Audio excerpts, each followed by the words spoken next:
Well, I was going to follow that up with a question about your personal shift from being very immersed in a particular kind of national and local context of South Africa to your current position where you're thinking very globally and comparatively. So what do you think you've kind of brought with you from the South African context, and what has shifted for you in thinking in a more international frame?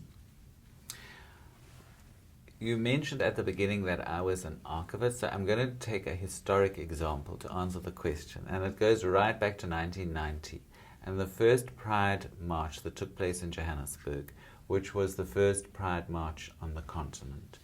And the leader of that Pride March was a man called Simon Nkosi, who was a very significant figure in South African LGBT politics and in anti-apartheid politics.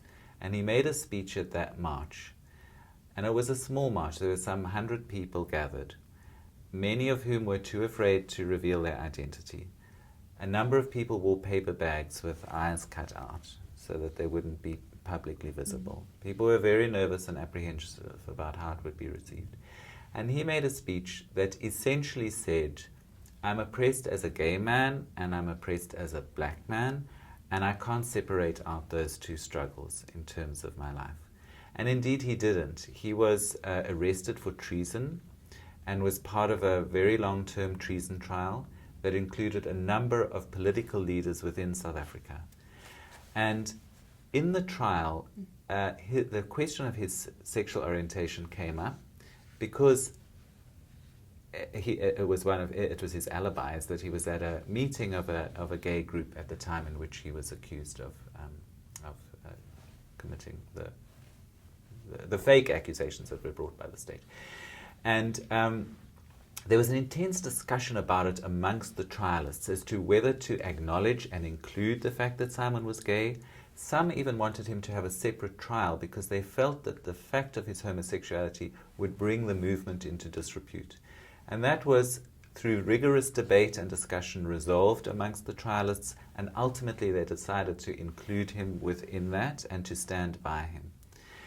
And, the kind of march unfolded in Johannesburg. It went through the most densely populated area, Hillbrow in Johannesburg. There was a point in which there's a typical sort of afternoon thunderstorm in Johannesburg, and the paper bags dissolved. But there was that sense of exhilaration at that point, is that the march had gone off successfully, that there wasn't any violence. In fact, there was a very warm reception from the people on the street.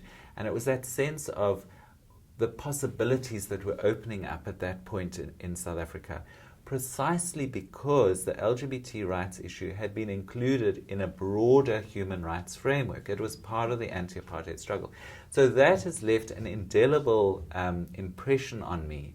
The fact that LGBT rights are part of a broader human rights framework, and hence the appeal of Human Rights Watch is that the LGBT program is part of a broader program in which others recognize the indivisibility of human rights.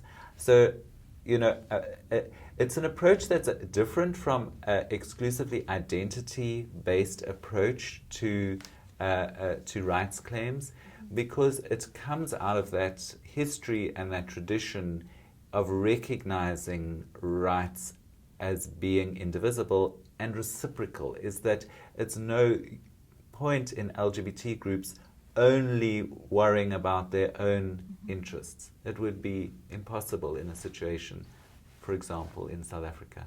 And so I would say that that is the main thing that I've learned from my South African experience in terms of doing the work internationally.